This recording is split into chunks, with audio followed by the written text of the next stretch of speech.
बिहार में किसका जोर, क्यों सुनाई नहीं दे रहा नीतीश बाबू का शोर।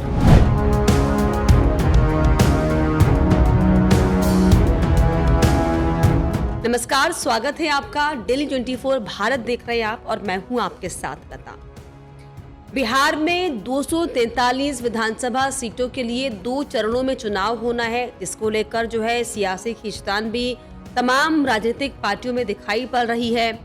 चाहे एनडीए गठबंधन हो, चाहे इंडिया गठबंधन हो, कैसे जो है जोर आजमाइश की जा रही है बिहार की गद्दी के लिए, ये हम सबके सामने है। लेकिन इस बार सबसे ज्यादा खास ये है कि इस बार अब तक पिछले के चुनाव में जो नाम बिहार में सबसे ज्यादा चर्चित नाम हुआ करता था, इस बार कहीं वही नाम जो है खोया सा दिखाई पड़ रहा है। गूंज जो है उस नाम की फीकी दिखाई पड़ रही है। और मैं किस चर्चित नाम का जिक्र करना चाह रही हूँ, ये जानकारी आप समझ चुके होंगे। दरअसल मैं जो जिक्र कर रही हूँ नीतीश कुमार का कर रही हूँ, जो कि बिहार में चाहे किसी की भी सरकार हो, मुख्यमंत्री का एक ही चेहरा बिहार में होता है, उसकी लहर भी दिखाई पड़ती है चुनावी सरगर्मी के दौरान। लेकिन इस बार का जो चुनाव है वो बहुत ज्यादा दिलचस्प, खास और अलग अलग एंगल्स में जो है बढ़ता हुआ दिखाई पड़ रहा है, जिसी को लेकर जो है चर्चाएं अब जोरों पर है कि क्या बीजेपी के पास इस बार नीतीश बाबू के लिए कोई नीति नहीं है। इस बार जो एनडीए के कंधों पर अपनी बंदूक चला रही है बीजेपी, क्या इसके पीछे कोई कहानी है। क्या नीतीश बाबू को अब रिटायरमेंट देने की तैयारी हो गई है बिहार में। इन्हीं तमाम जो है चीजों को लेकर आज की हमारी एक खास पेशकश है। तो इसमें सबसे पहले आखिर इस वीडियो को बनाने के लिए क्यों जरूरत आन पड़ी, इसका अगर मैं जिक्र करूं तो सबसे पहले मैं आपको दरअसल लेकर चलूंगी अब से पहले जो बिहार में चुनाव हुए हैं उसमें। क्योंकि आमतौर पर आपको याद भी होगा 2015 में बिहार में जब विधानसभा चुनाव हुआ था, तब का जो नारा था बिहार में बहार है, नीतीश कुमार है, यानी तब नीतीश बिहार में जो है बहार बनकर उभरे थे। प्रदेश में उनको सुशासन बाबू के नाम से जाना जा रहा था और 2005 से ही जो है ये कहा जा रहा था कि 2010 के बाद उनको बिहार का जो है विकास पुरुष कह दिया जा रहा था। इसके बाद 2020 का चुनाव आया तो नारा बन गया, क्यों विचार करे, ठीक है तो है नीतीश कुमार। यानी कि हर चुनाव में जो है पिछले 15 साल से 20 साल से अगर हम देखें, जब जब बिहार में विधानसभा के चुनाव हुए हैं तब तब नीतीश बाबू को जो है मेन लीड में रखा गया है और उनके लिए जो है साफ तौर पर कई मिशन, कई स्लोगन, कई कैंपेन दिखाई पड़े। लेकिन 2025 की अगर हम बात कर लें खास तौर पर, तो इस बार जो है बीजेपी के मुंह से कैंपेनिंग से जो है नीतीश बाबू का पत्ता कटता हुआ दिखाई पड़ रहा है। ना सिर्फ पत्ता कटता हुआ दिखाई पड़ रहा है बल्कि जो कैंपेनिंग की जा रही है उनसे ये साफ साफ दिखाई पड़ रहा है कि बिहार में इस बार नीतीश बाबू की जो है सरकार क्या नहीं बनने जा रही है।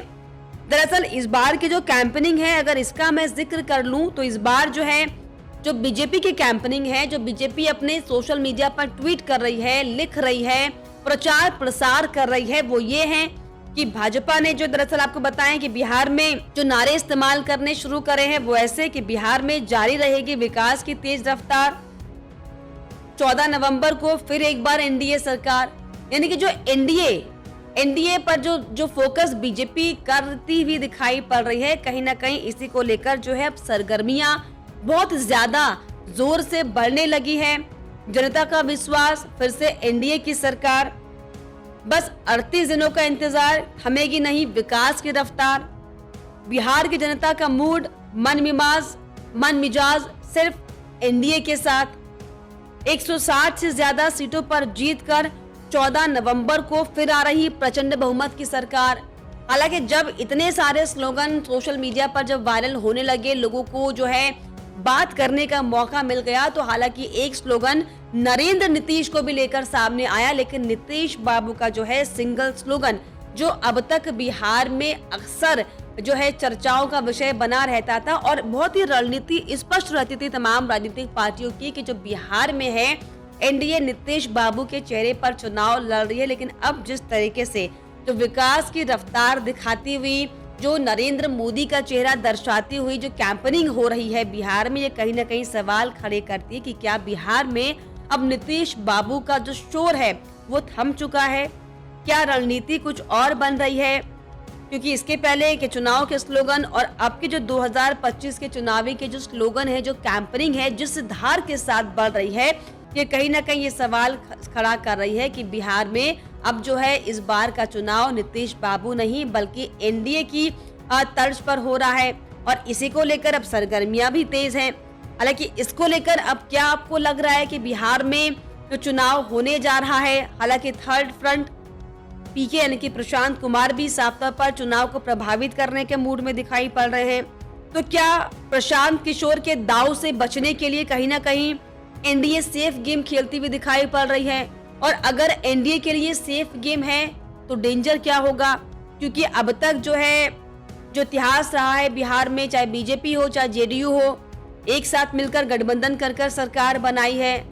तो इस बार हालांकि बीजेपी और जेडीयू एक अंक पर यानी कि बराबर सीटों पर चुनाव जरूर लड़ रही है, लेकिन अब तक जो है सीएम फेस जो तय नहीं हो पाया है, इसको लेकर जो है साफ तौर पर हो हल्ला मचना शुरू हो गया है। और जो कैंपेनिंग, जो स्लोगन लगातार बिहार में सुनाई पड़ रहे हैं, कहीं ना कहीं तमाम तरह के सवालों को खड़ा करते हैं। कई कयास इसको लेकर लग रहे हैं, लेकिन इस पर क्या आपका कयास है, क्या आपके विचार हैं और क्या आपके सवाल है, हमें कमेंट बॉक्स में जरूर लिखिएगा। इसके अलावा हमारे चैनल को लाइक, शेयर एंड सब्सक्राइब करना भी ना भूलें।